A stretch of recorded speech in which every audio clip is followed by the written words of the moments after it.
So how's everyone doing? Excited for Christmas break? I'm excited for Christmas break. Do you guys have Christmas break or just winter break, right? We're not in college anymore. Yeah, sadly. I have I'd love college, to have but we one. don't have that. We don't have that. You don't have winter What about break? New Year's? No, You don't have winter no, I break? think no, not in college. In school, we used to have like a whole month off. In college, I'm so happy. It's like, not in-person classes, or else we would have morning classes and we would have to go all the way to college. Pura ite jacket sacket laro. But I feel like in school you're so used to 12 years of winter breaks and summer breaks. I feel like even like work should do that. Okay, I mean you are allowed to take leave, so that's what I'm doing. I'm taking 2 weeks off from work, so that's my winter break. No, that's what I think the lockdown really gave us the break we required, dosto. It really felt like going back to school again. So how are you guys liking the ambassadorship program? Do you think it's it's moving on to something constructive? What is your experience been leading a team? I know this is it might be a first experience for many of you leading 4 or 5 people. So how's that been? It's been really nice. Like, you get to see different viewpoints, different perspectives, and also get to like meet new people and know more about them. And you also like it also like helps develop our communication skills, Sastupani, because like you have different people from different places in life coming to ask you stuff, and then now you need to like think of a way to explain things to them so that they understand us in the best way possible. So Also, it's like you kind of feel responsible, and yeah, the feeling of responsibility like comes in, and I think that's something you get to experience as a leader. Yeah, so I think from the last week's assignment for the campus ambassadors, for them to go ask their friends and families to sign the new petition, I think we got to learn a lot about different perspectives in Nepal, Pani, even in Kathmandu, where people still think that because we still believe that Kathmandu mata ajay educated people hola, ajay more open people hola, but even they're very skeptical about removing the VAT from period products. So I think we need to focus on that part, and also need to make sure that people realize and understand that it is really important to remove the VAT, not only for people who can't afford these products, but for everyone in general. So what do you guys think about this? How should we go forward? Is the campus ambassador program going well? okay, the thing is that some campus ambassadors, they may look at, when you read the word ambassador, usually the first thing that comes to your mind, due to how the media usually portrays it, is that you are basically the face of a certain organization. So some of them may be taking it as a very formal approach, and that's the approach that they may take in their tasks, Bunny. And yeah, some level of professionality is good in ambassadorships, but I personally think that the main pro of having so many young ambassadors is that they can convey the message in a much better and more relatable way than we can as an organization. And if they try to be very formal, if they try, and if that is seen in their language, their approach, that may cancel out their relatability factor. So I think that we should also encourage them to just reach out to their inner circle and then slowly start expanding there while keeping a really casual voice, because it is much easier to trust someone who talks to you like you are their friend.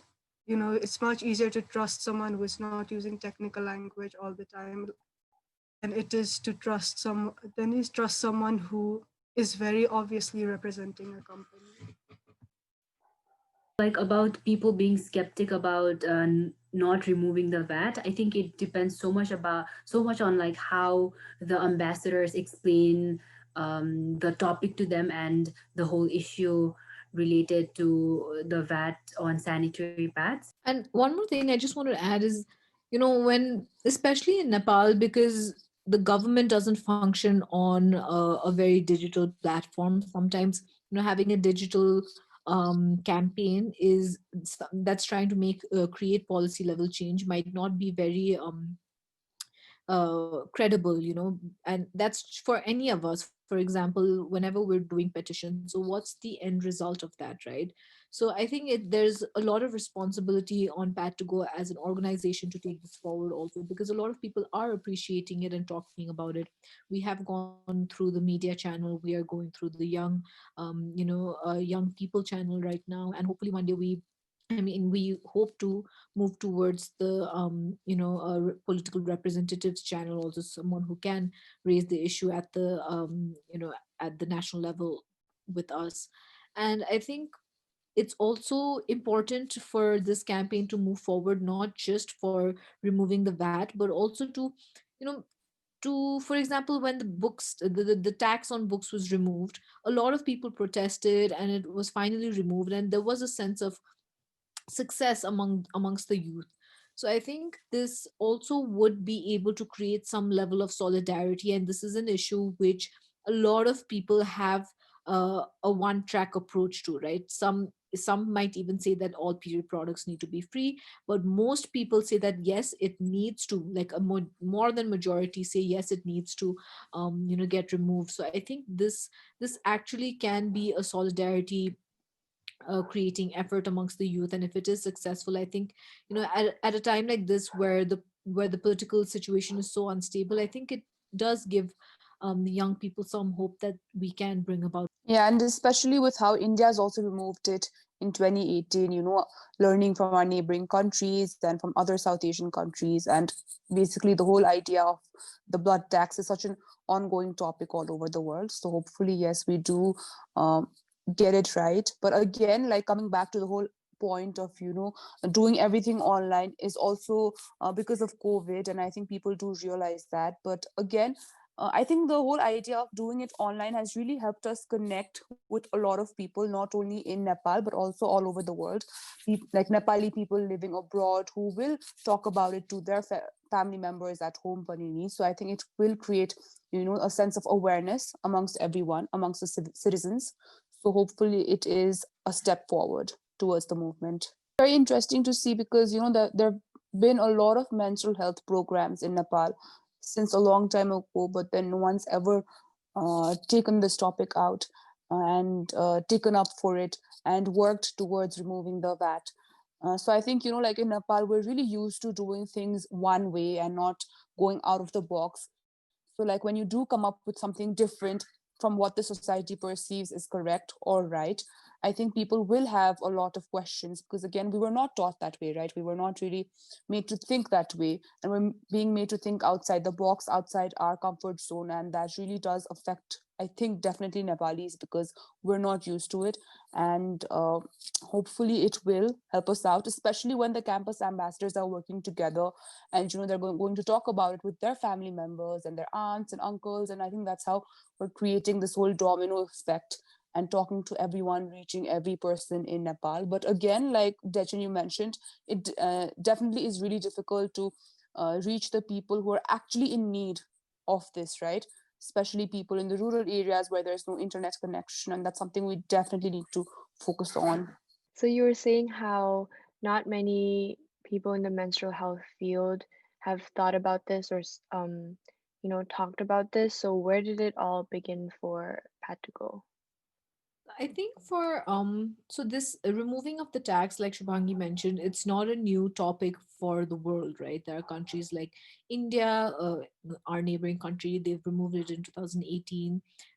Most states in America have removed it. A lot of other countries, Nigeria, so many other countries, they've removed it, and so many are in the process of removing it.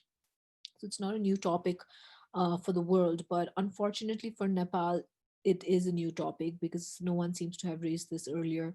And even though like in 2018 the government, when they came out with their financial budget and they said that we're going to provide free pads for everyone in government schools, everyone was really excited about that and it was a great step. But I think what we saw was that making pads free only in schools, which didn't get implemented, first of all, due to lack of transparency and due to lack of coordination amongst government officials, but just making period products accessible during the school time isn't going to, counter all the other obstacles that are present. And I think that was really, it became very, very noticeable during the pandemic, where, a lot of girls were trying to get period products from the schools. For example, even in schools where the Pad2Go machines are placed, they've been effective enough to provide period products to students in schools. But what about a situation where, like the pandemic, where they have to stay at home and they need period products? So I think one was that we started questioning our own, social structure, but also our own business structure. And the second was definitely within the pandemic and the whole situation of a lot of people losing their jobs and having limited income. A lot of people within households had to, you know stratify and classify their income and decide whether to, eat food or buy period products. I mean, there are reusable products, but we've seen complications of people and people being more, with sanitary napkins available, with disposable sanitary napkins available, everyone's so used to it. We don't want to change our preferences of the type of products we use. So people who don't use reusable products, I think it became really difficult for them to afford products, especially because we're paying an extra 13%. So I think the whole pandemic really pushed us to rethink this whole situation. But definitely, Pad2Go has always strived for a more inclusive, accessible, and affordable. So we want to make sure that accessibility and affordability go hand in hand, and we realize that both of these don't mean the same thing. And I think it became even more obvious during the pandemic. And so we started doing the research, and we are like, you know what, this is a great time to start our online campaign. This year is a great time to start our online campaign, and hopefully in 2021 we can take it to the grassroots level as well. So I think it came from that. Shubhangi, anything else that I'm missing? I also remember, like, when we just started Pad2Go, that Vilataco India had removed the VAT. So we're like, we have to definitely do this. But then again, we had to make sure that, Pad2Go does something before. We have a brand. People realize that, we're here for good. We're here to make some social changes. And we definitely start policy level changes after a few years. But we were like, oh, the diesel, someone might just do it in Nepal, because, like 2-3 years is a long time. And some other organization hopefully will take this up, but it really didn't. And it's good that we started it, but we just hope that other organizations also help us out. And we have been getting a lot of like good reviews and support from a lot of organizations working in the same field. So hopefully we get to collaborate soon. And yeah, let's see how it goes. But then definitely the plan is 2021. So moving back to the whole reach thing about our campaign, something that we have really been focusing on is period poverty and how this tax further marginalizes people who are a victim of period poverty right now. But the thing is, none of us actually are a victim of period poverty, okay? Because everyone here, despite the pandemic, and even if we do end up losing our jobs, God forbid, then we would still use hygienic sanitary products. We would still have access to that, and so would the ambassadors. And the thing is, in Kathmandu, there are many people itself who still do use unhygienic products. As there's a study that says that even girls who go to private schools do use reusable cloths, not cloth pads, just reusable pieces of cloths instead of a sanitary napkin. Like, they're in the minority in private schools, but they are there. And in the low income areas of Kathmandu itself, there are menstruating individuals who do use pads when they go to school or when they have some strenuous activities, but they usually at home, they use a rag to collect the blood. And then they don't have the facilities to properly dry it because a family of 6 or 7 people, they rent out a single room and that's where they live. And the thing is, these aren't places that are necessarily out of our reach right now. And these are people who live in the capital itself, I know. So I just think that we should be doing more to also try to incorporate their voices and their stories into the campaign. And I feel like it would also make the campaign stronger.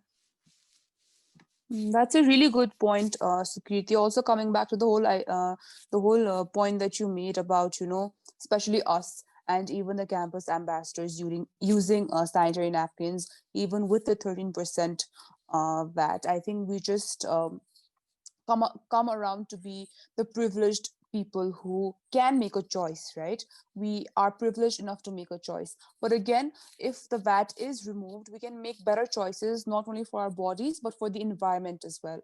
And that is another aspect that Pad2Go is really focusing on, because we have realized that biodegradable pads, or pads that are good for the products that are good for the environment, are actually more expensive, and people are not aware of it. So you need to be educated, you need to have awareness, and also have enough income in order to buy these products, right? So hopefully that aspect is also covered with the help of removing the VAT.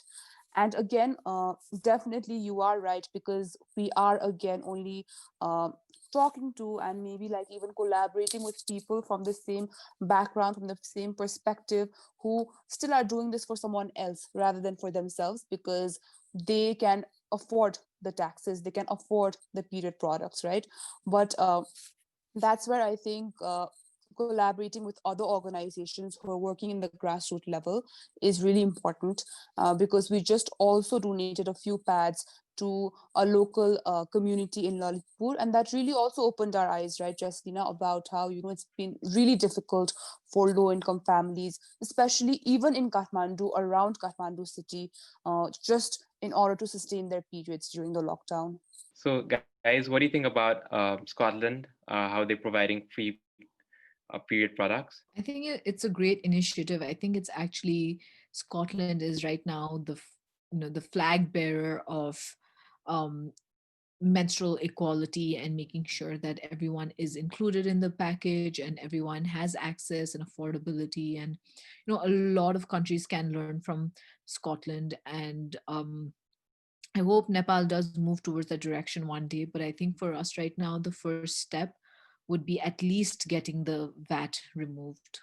Yeah, plus Scotland, sorry, was distributing period products in schools and universities and colleges for free 2 years back when Nepal started it.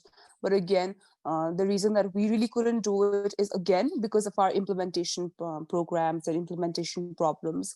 And something that I was reading is that so the council is still figuring out how to implement it, but they're planning to again provide it in schools, universities, and also pharmacies, and in a lot of public areas.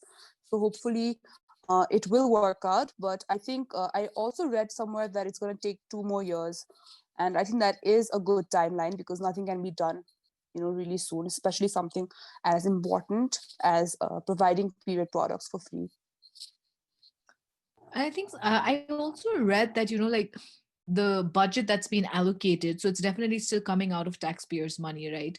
And in a country like ours, where we're not seeing development despite having high taxes, what are the chances that people would be willing to pay an increased amount of tax to provide period products for free? I mean, the reason why Scotland, like you mentioned, Shubhangi, the reason why Scotland did period products for free for schools and colleges was to actually see if they could afford, if they could manage, giving out free products. And clearly, Nepal has not been able to manage, even for just schools and colleges, just public schools and colleges. And with Scotland's population is only 5 million, we're 30 million.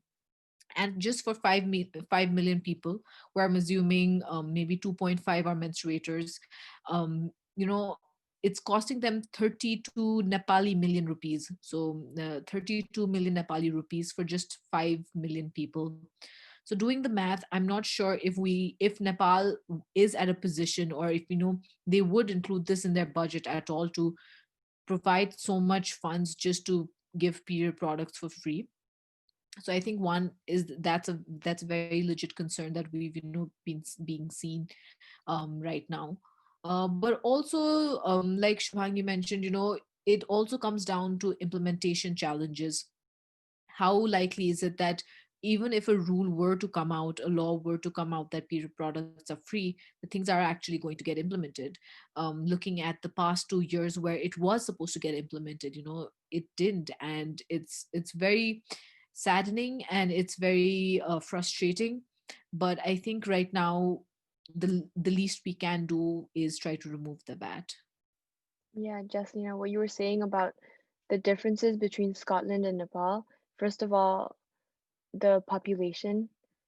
Nepal is like almost 6 times or bigger than Scotland. And on top of that, Scotland obviously seems to have the funds to take this on, whereas, we're still trying to just remove the VAT.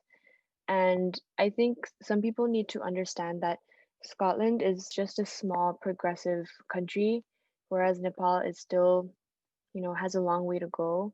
And when this the news broke out about Scotland, like a lot of people immediately started tagging us and, sending us posts on Instagram or Facebook or wherever, showing us like this news.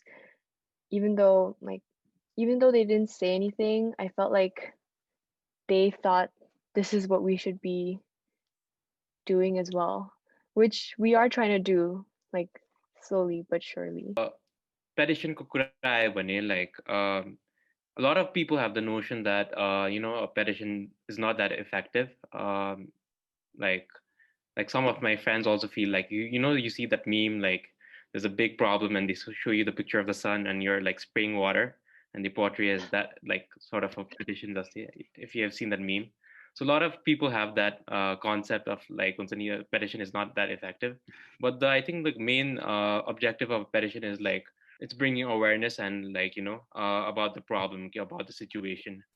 And as we proceed further with our campaign, I think it'll become a little more obvious to our audience and to people who are involved with Pat to Go that the petition was the first step. Like Tapas mentioned, it is a platform to actually create awareness. Definitely, it's going to help our end goal as well. But the key factor is also awareness, and then slowly we've moved to the youth. We have 30 people right now. Maybe in a couple of months we'll have 100 people, then slowly move to political representatives, move to young political representatives who will hopefully support our cause. And I think that's how movements get built, right? Movements don't get built overnight.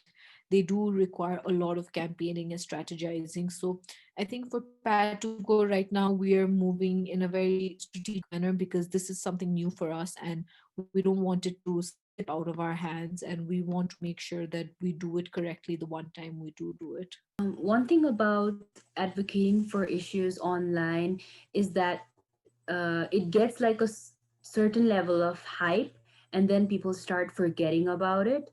The question is like, how do we retain the momentum of our online petition as well as the whole campaign itself? So I think the whole program, the Campus Ambassador program, is also helping us as a way to get the hype back, because again we did see like a lot of people weren't signing the petition, and people had already forgotten that we were doing this. So in a few weeks we keep doing new programs, we keep collaborating with other organizations, and like mentioned before, maybe in a few months we start talking to the political leaders, especially the young leaders, and something will definitely. Speaking of young leaders, um, do we have a young leader who is very interactive with the general public? Except Ranju Darshana. I think many people know her name, but Let's talk about this in our meeting. Let's not put it here. Yeah, Darshan, let's guys, not put names. let's not do political reps right Yeah. now. So Kirti, can you Guys, just change that to saying something like, yeah, that's a good idea, and we should definitely involve young political leaders soon, and then we can like slowly end it. that's like a really good idea, and we should definitely start involving political representatives. Especially the young ones who are very interactive, because I think that they're more likely to listen to us and keep an open mind about this. I think also to retain the momentum, we really need to rely on the people who have signed our petition to share it constantly with whoever they can. So for anyone watching our podcast right now, if you believe in our campaign and you know what we're trying to achieve, then head on over to our Instagram link in our bio and please share our petition on change.org. And I think that is the end of today's podcast. I hope that whoever is watching enjoyed listening to the Pad2Go team talk about several things like Scotland, our campus ambassadorship, and our petition. So stay tuned for episode 3.